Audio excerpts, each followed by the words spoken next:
우리 예수님께서 우리 눈이 몸의 등불이라고 말씀을 하셨죠. 눈이 성하면 우리의 온 몸이 자유롭습니다. 그러나 눈이 어두우면 우리가 행동으로 옮기기가 쉽지 않습니다. 지난주에 우리가 나눴던 얘기입니다. 다시 한번요. 눈이 좋으면 우리의 몸이 행동하기 편하죠. 우리 몸이 밝습니다. 그러나 눈이 어두우면 우리 몸에 많은 제약이 있죠. 영적으로 해석을 하면 우리 영적인 시력이 어두우면 우리가 하나님의 말씀을 제대로 깨달을 수가 없습니다. 바로 예수님 앞에 있던 바리새인과 서기관들이 그렇게 눈이 어두운 사람들이었습니다. 근데 어떻게 보면 다른 측면에서는 눈이 좋았습니다. 이들은 율법을 연구하고 율법을 가지고 따지는 일에 있어서는 눈은 2.2, 2.0, 2.0이었습니다. 그러니까 마치 저 먼 그 하늘에서 이 땅에 탁구공만한 것도 이렇게 예리하게 찾아내는 독수리의 눈과 같은 그런 시력을 가지고 있는 거죠. 율법에 관해서는 그렇습니다. 그런데 문제는 자기의 내면을 살펴보는 일에는 장님이었습니다. 그게 바로 바리새인들의 문제였습니다. 오늘 이렇게 말씀을 읽다 보면 손 씻는 얘기가 나옵니다. 손 씻는 문제가 굉장히 중요한 이슈로 이렇게 부각을 합니다. 37절 말씀 보세요. 예수께서 말씀하실 때에 한 바리새인이 자기와 함께 점심 잡수시기를 청함으로 들어가 앉으셨더니 잡수시기 전에 손 씻지 아니한 사람을 그 바리새인이 보고 이상히 여기는지라. 여기 보면 예수님께서 이제 안식일에 회당에서 말씀을 전하시길 후에 설교가 끝났을 때에 아마 바리새인의 식사 초대를 받은 것 같습니다. 보통은 그 당시에 하루에 식사를 2끼를 했습니다. 근데 안식일 날만큼은 3끼를 하게 됩니다. 근데 지금 이 안식일을 말씀을 나누신 후에 점심 식사로 예수님을 초청을 한 거죠. 근데 그 식사 자리에 예수님께서 가셔서 손을 씻지 않고 자리에 앉으셨습니다. 그러니까 유대인들은 이렇게 식탁을 놓고 옆으로 비스듬하게 이렇게 누워서 식사를 하잖아요. 근데 손을 씻지 않고 그 자리에 가신 겁니다. 그랬더니 이 바리새인이 보고 아주 이상하게 생각을 했습니다. 그러니까 이상하게 생각했다는 표현은 지금 아니 왜 손도 안 씻고 저 자리에 앉지? 라고 아주 째려보고 있었다는 이야기죠. 여러분 바리새인들에게 있어서 이 손을 씻는 것은 그냥 단순히 위생상의 문제가 아니었습니다. 그것은 종교의식이었고 만약 이것을 하지 않으면 큰 죄가 되었습니다. 마치 10계명을 지키지 않는 것처럼 이 사람들에게 있어서는 단순한 문제가 아니었습니다. 정말 중요한 문제였습니다. 그래서 거의 수백 년 동안 손을 어떻게 씻는지에 대해서 이 사람들은 아주 잘 개발을 했고 이 법칙대로 손을 씻어왔습니다. 그래서 식사를 하기 전에 때로는 식사를 하다가도 가가지고 이렇게 손을 씻습니다. 손 씻는 그 예법을 보게 되면 달걀 하나 반 정도의 물을 가지고 손을 씻는데 손 위에 이렇게 받아가지고 손끝부터 해가지고 손바닥으로 이 위를 닦고 마찬가지로 손바닥으로 위를 닦고 그리고 난 다음에 물을 조금 다시 해서 이 위에서부터 손끝으로 이렇게 흘러내리도록 만드는 것이 그들의 손 씻기였습니다.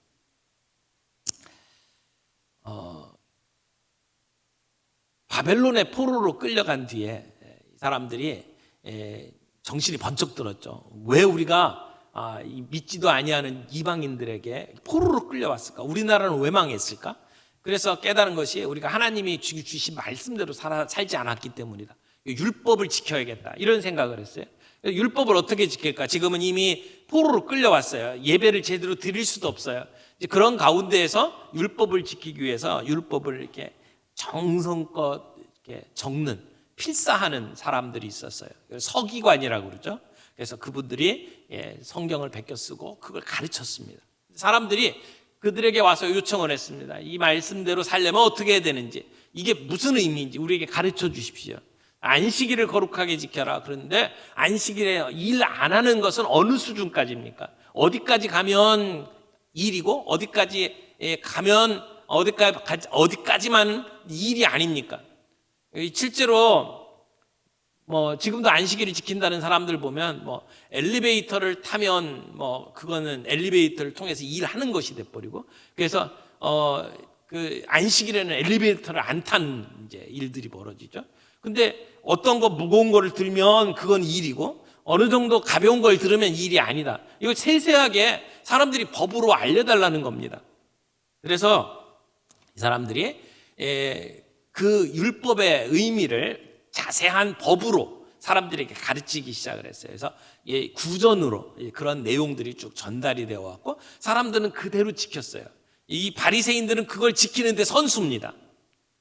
그러다가 나중에 이제 예수님 돌아가신 후에 이제 주후 70년경에 이제 예루살렘이 완전히 망하잖아요, 로마한테. 그리고 난 다음에 사람들이 이제 그것들을 가지고 이제 입으로 전해온 것들을 글로 이렇게 옮겨 쓰기 시작을 했어요. 그래서 받아 쓰고, 그리고 난 다음에 그것에 또 해석을 달았죠. 그래서 주후 200년경에 말로 전해져 왔던 이 토라가 책으로 되었고, 그 책으로 된 내용에다가 또 주석을 달아가지고 더 자세하게 설명을 했어요. 그래서 또 500년경에 완전한 책이 마련되었습니다. 그걸 지금 우리가 탈무드라고 이야기를 하죠. 그러니까 예수님 당시에는 그런 그 세세한 법칙들이 말로 전달이 되어 왔고 사람들은 그걸 지키고 있었습니다. 그런데 그 중에 이 정결 예식이라고 하는 것이 이 손을 씻는 것이었습니다. 여러분, 이 손 씻는 것이 그 후의 세대에도 계속 이어져 왔고, 그래서 유대인들은요 손 씻는데 선수입니다. 유대인들은 손 씻는 걸 정말 생명처럼 여겼습니다. 그래서 그 14세기에 유럽에서 흑사병이 생겼잖아요. 그 흑사병으로 수많은 사람이 죽었습니다. 그러니까 13세기에 유럽의 인구를 이렇게 보니까 4억 5천만 명, 4억 5천만 명이었어요. 근데 그 흑사병이 이렇게 창궐하고 그리고 나서 그 사람 숫자를 셌더니 3억 5천만 명, 1억이 죽은 거예요, 그 기간 동안.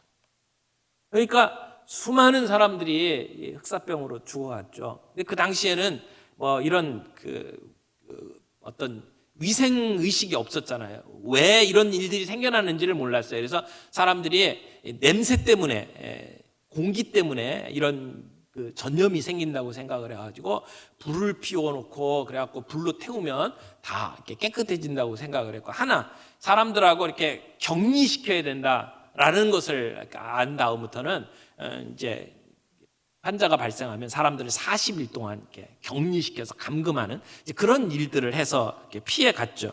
근데 여러 민족들 가운데 유독 유대인만큼은 생존율이 높았어요. 그러니까 병에 많이 안 걸렸어요.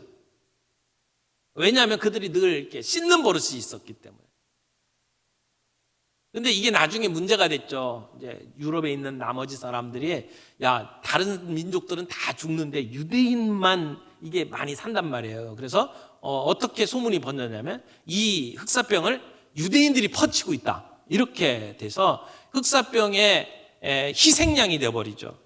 그래서 막 많은 사람들이 유대인을 핍박하고 죽이는 일들이 벌어집니다. 이만큼 이 손 씻는 문제가 굉장히 중요한 문제로 그들에게 자리를 잡게 됩니다. 근데 예수님께서 손도 안 씻고 그런 자리에 섰으니까 얼마나 이 바리새인이 놀랐겠어요?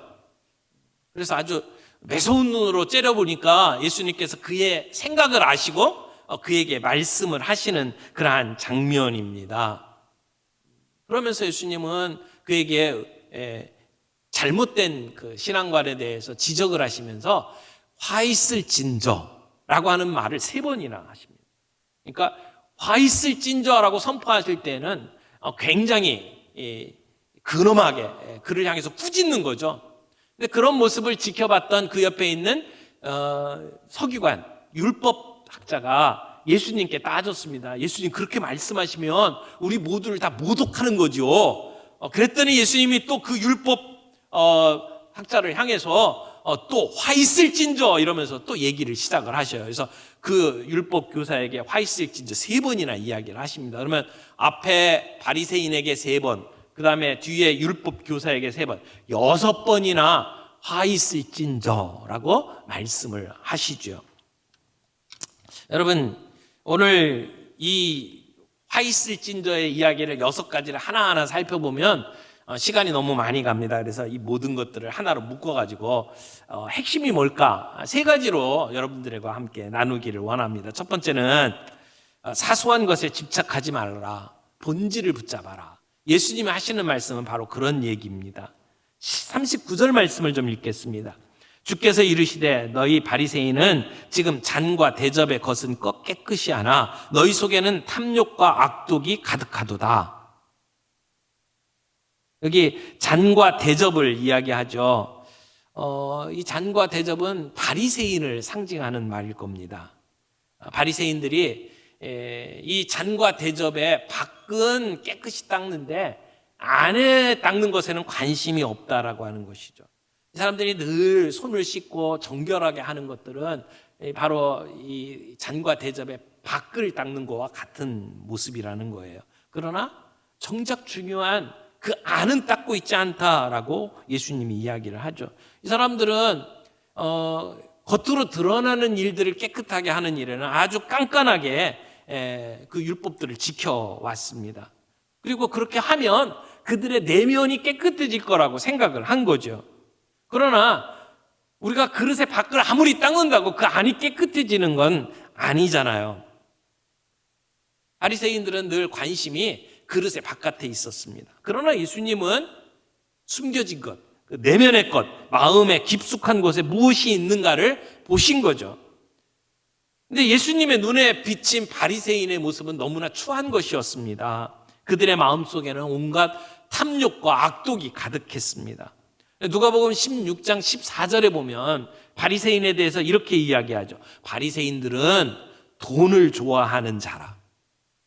또 20장 47절에 보면 이 바리새인들이 과부들의 가산을 삼켰다 이렇게 설명을 하고 있습니다. 그러니까 겉으로 볼 때는 굉장히 거룩한 사람입니다. 하나님의 종입니다.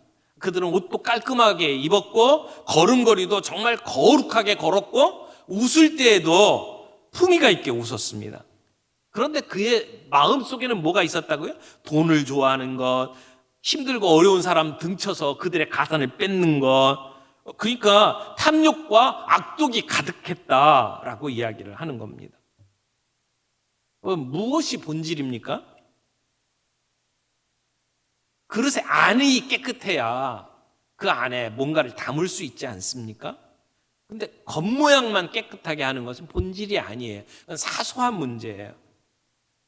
그렇게 하면 좋죠. 그 바깥에 깨끗한 것은 그 안에 내면의 것을 추측할 수 있도록 만드는 것이긴 합니다만은, 그러나 정작 중요한 것은 그릇의 안을 깨끗하게 하는 것입니다. 42절 말씀 보세요. 화 있을진저 너희 바리새인들이여 너희가 박하와 운향과 모든 채소의 11조는 들이되 공의와 하나님께 대한 사랑은 버리는도다. 그러나 이것도 행하고 저것도 버리지 말아야 할지니라. 예수님께서 화를 선포하시면서 마치 선지자들이 백성들에게 이렇게 저주를 선포하는 것처럼 지금 말씀을 하십니다. 그런데 무슨 얘기를 합니까? 11조 얘기를 하셔요. 여러분, 우리가 벌어들인 것의 10분의 1은 하나님께 드린다. 이것은 율법에 나와 있는 얘기입니다. 그런데 그러면 11조를 어떻게 드리는 것이 이게 제대로 된 11조일까요? 사람들이 물어봤을 거 아니에요? 우리도 그런 질문들 종종 하잖아요. 11조를 어떻게 드려야 됩니까? 우리가 벌어들인 것에 세금을 떼고 11조를 따져야 됩니까? 거기에 우리가 필요한 것들 예금 다 넣고 난 다음에 나머지를 가지고 11조를 해야 됩니까? 이런 식의 질문들이 있잖아요. 근데 이걸 하나하나 법으로 만들어 가지고 따지면 그러면 11조의 정신은 어디론가 사라져버리고 나는 이렇게 11조 했습니다 라고 하는 자랑만 남게 됩니다. 그러니까 11조의 규례가 자기들이 벌어들인 것 농산물에 관해서는 적용되는 게 맞습니다. 그런데 너무 11조에 대해서 이렇게 조바심을 내다가 거기에 박하, 운향, 채소에까지도 11조를 적용하고 있는 모습을 보게 되는 것이죠.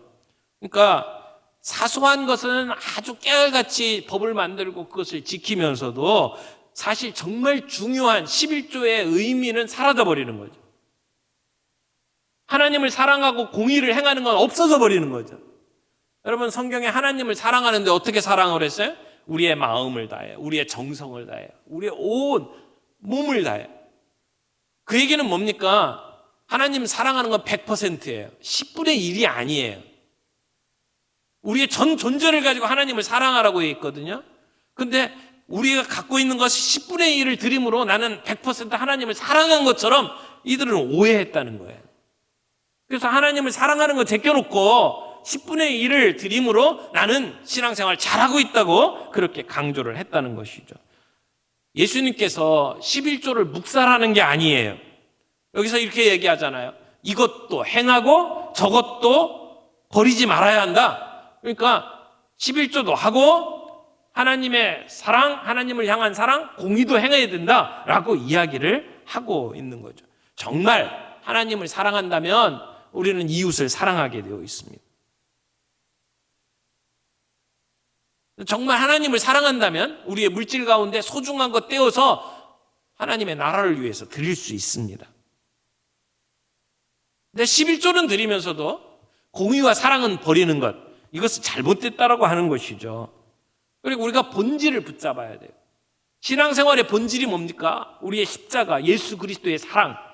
이게 우리의 본질이잖아요. 근데 본질은 버리고 껍데기만 남았어요. 예배에 참석하는 거, 또 교회에서 무슨 행사하는 것에 앞장서는 거. 근데 우리가 그런 일들도 중요한 일이지만 그건 비본질적인 것. 정말 중요한 예수 그리스도의 사랑은 어디로 가고 우리가 하는 종교 행위만 남아버렸다는 거죠. 여러분, 피자 좋아하세요? 세계 3대 피자 그러면 여러분이 잘 알고 있는 피자 헛, 그리고 도미노 피자, 그리고 리틀 시저스라고 하는 피자가 있어요. 이 세 가지가 3대 피자라고 이야기를 해요. 그래서 이 세 개가 유명해진 이유를 살펴보면 피자 헛은 다양한 피자를 만들어서 사람들의 입맛을 충족시키는 피자집으로 유명해요. 도미노 피자는 전화만 걸면 금방 배달해줘요. 그래서 빨리 배송해 주는 것으로 승부를 건 회사, 도미노 피자예요. 리틀 시저스라고 하는 그 피자는 싸게 먹는 피자. 그래서 값이 싸가지고 사람들에게 사랑받는 피자. 근데 어떤 분이 피자 회사를 차렸어요. 그리고 나는 본질에 충실한 피자를 만들 거다. 그리고 거기에 승부를 걸었어요. 뭘까요? 피자의 본질. 맛있는 피자죠. 정말 맛있는 피자. 영양가 있고. 그래서 피자로 승부하겠다. 그게 본질을 붙잡는 거죠. 여러분, 우리가 신앙생활 하면서 빨리 뭘 하는 것, 또는 무슨 싸게 하는 것, 그리고 다양한 것, 이런 것에 우리의 마음을 빼앗기면 안 됩니다. 오늘 우리가 신앙생활을 하다 보면 그저 이렇게 큰 예배당 짓고 또 웅장한 예배를 드리고 그 교회 성가대는 정말 그냥 전공자들로 채워가지고 정말 사람들에게 감명을 주는 찬양이 있고, 이건 다 비본질적인 겁니다. 그게 본질이 아니에요. 그런데 우리는 우리 주님이 우리에게 주셨던 가장 중요한 본질은 어디론가 놓쳐버리고 그런 종교 생활에 익숙해져 버렸다는 것이죠. 이게 바리새인의 문제였습니다.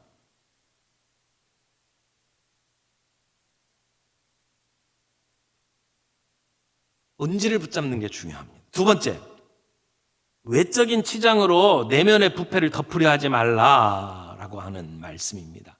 44절 말씀 보겠습니다.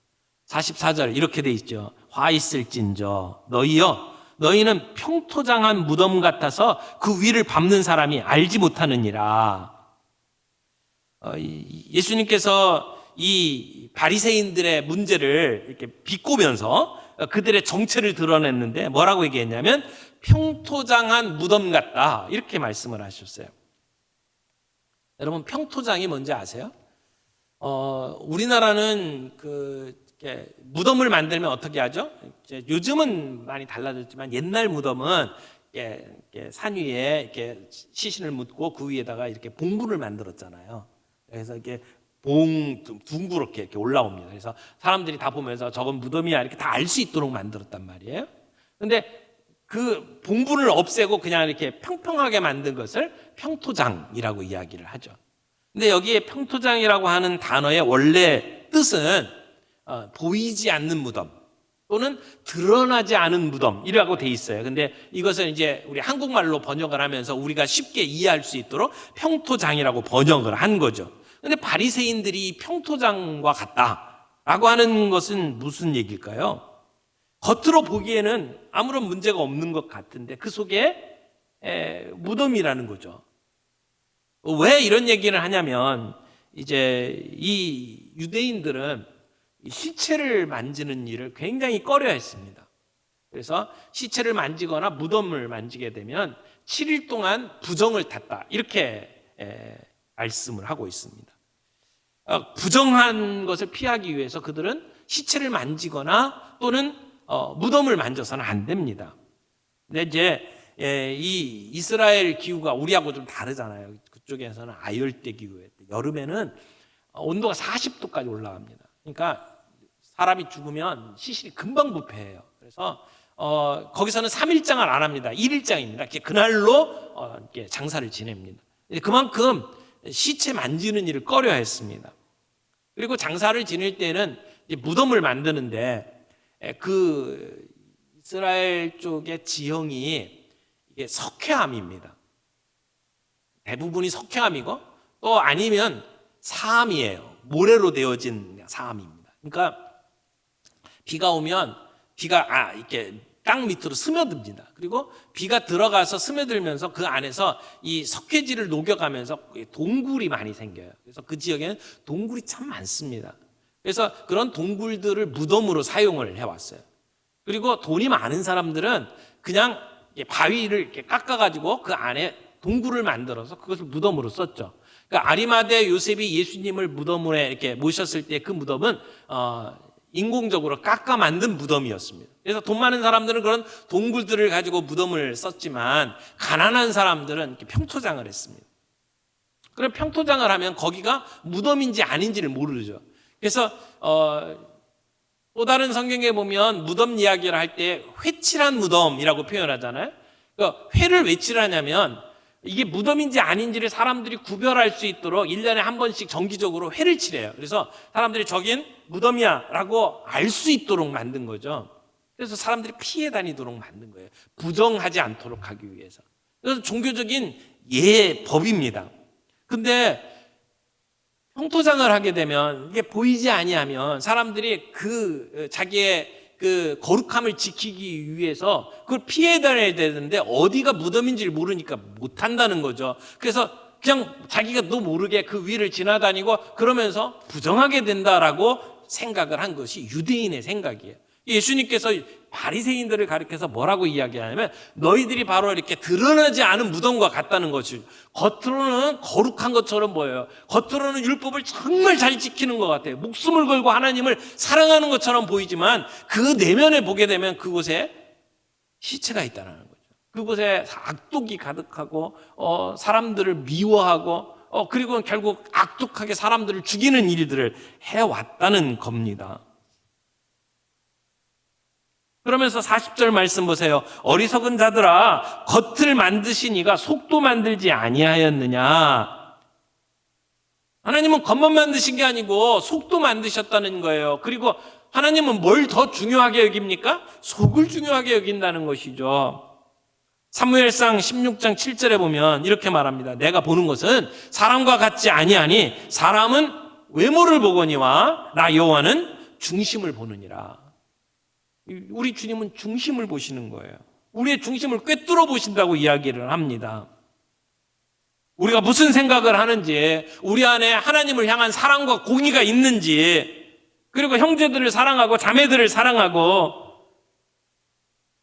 내 안에 있는 욕망을 우리가 억누르고 그리고 이웃을 위해서 헌신하며 살아가고 있는지를 주님은 보신다는 겁니다. 그래서 하는 예수님께서 바리새인들을 향해서 화 있을진저라고 이야기하는 것은 바로 이 바리새인들이 겉으로 보이는 것하고 다르다는 것을 계속 이야기를 하고 있는 겁니다. 여러분, 이들에게 중요한 게 뭡니까? 손만 씻는 게 문제가 아니에요. 제가 오늘 설교 제목을 손만 잘 씻는다고 될까 그랬더니 저 옆에 있던 우리 목사님 한 분이 그러더라고요. 목사님, 손만 씻으면 안 되고요, 마스크도 쓰고 거리도 둬야 됩니다 그러더라고요. 정답이죠. 그러나 성경에서 이야기하고 있는 이 바리새인 모습은 손만 씻는다고 해결되는 게 아니에요. 우리의 마음의 문제를 해결해야 된다는 거죠. 오늘 우리는 겉을 중요하게 여기는 세상에 살고 있습니다. 외모 지상주의라고 이야기를 하잖아요. 그래서 교회마다 아름다운 예배당을 짓는데 혈안이 돼 있어요. 겉으로 드러나는 일에 우리의 마음을 쏟는 거잖아요. 여러분, 오늘 우리 시대가 사람들에게 보여지는 걸 너무 중요하게 생각하니까 막 다닥 뜨고 고치잖아요. 누가 그러더라고요. 우리가 천국에 들어가면 한국 사람들 서는 줄은 따를 거라고요. 그래서 왜 그러냐 그랬더니 하나님께서 원래 지어주신 얼굴하고 너무 달라서 대조한이라고 줄이 다를 거라고 이야기를 하더라고요. 정말 우리 안에 겉다르고 속다른 것은 없는지 우리가 좀 살펴봐야 합니다. 우리가 종교 생활은 참 열심히 하면서도 그 말씀이 우리에게 주는 말씀이 정말 우리에게 요구하는 대로 살아가고 있는지, 우리 안에 정말 속은 깨끗하게 주님 앞에 세워져 있는지. 일회용 반창고하고 면봉 가지고는 병을 고칠 수가 없습니다. 우리가 겉으로 하는 일들은 그와 같은 용도라고 생각을 합니다. 그러니까 예수를 어떻게 믿어야 됩니까 할 때 이런 거칠의 것들만 강조해서는 안 된다는 겁니다. 마음을 정결하게 해야 합니다. 우리가 신앙생활하면서 율법주의에 빠지면 안 된다라고 하는 이야기가 그거예요. 종교생활로 신앙생활하면 안 된다는 겁니다. 이렇게 하는 것이 옳은 것이다라고 하는 것을 가만히 살펴보면 그것이 종교생활이에요. 복음이 아니에요. 주님은 이런 그 바리새인의 문제를 이야기를 하면서 그런 탐욕 속에 탐욕으로 이렇게 완전히 뒤덮여 있는 그들의 속 마음을 보시면서 주님이 주신 말씀이 뭐냐면 41절에 그러나 그 안에 있는 것으로 구제하라고 이야기를 했어요. 그러면 너희 모든 것이 깨끗해질 것이다. 여러분, 외적인 치장으로 우리의 내면을 덮으려고 하지 마십시오. 세 번째, 자신의 내면을 더욱 세심하게 들여다보라. 여러분, 결국은 어떻게 하면 우리가 이런 화 있을진저 예수님이 이렇게 선포하시는 문제에 빠지지 않을 수 있을까요? 자신의 내면을 더욱 세심하게 들여다봐야 합니다. 46절 보세요. 이르시되 화 있을진저 또 너희 율법 교사여 지기 어려운 짐을 사람에게 지우고 너희는 손 한 손가락도 이 짐에 대지 않는도다. 그들은 법을 만들고 사람들에게 이렇게 살아라. 그들은 어깨 위에다가 무거운 짐들을 다 얹어놨지만 자기들은 하나도 지키는 것이 없다라는 것이죠. 47절 보세요. 화 있을진저 너희는 선지자들의 무덤을 만드는도다. 그들을 죽인 자도 너희 조상이로다. 이게 무슨 말씀입니까? 이제 순교당한 선지자들의 이야기가 계속 전설로 이렇게 이어졌습니다. 그러니까 사람들이 그 선지자들의 무덤을 만들어주는 거예요. 죽은 순교당한 선지자들의 무덤을 만들어주는 거죠. 그게 무슨 얘기예요?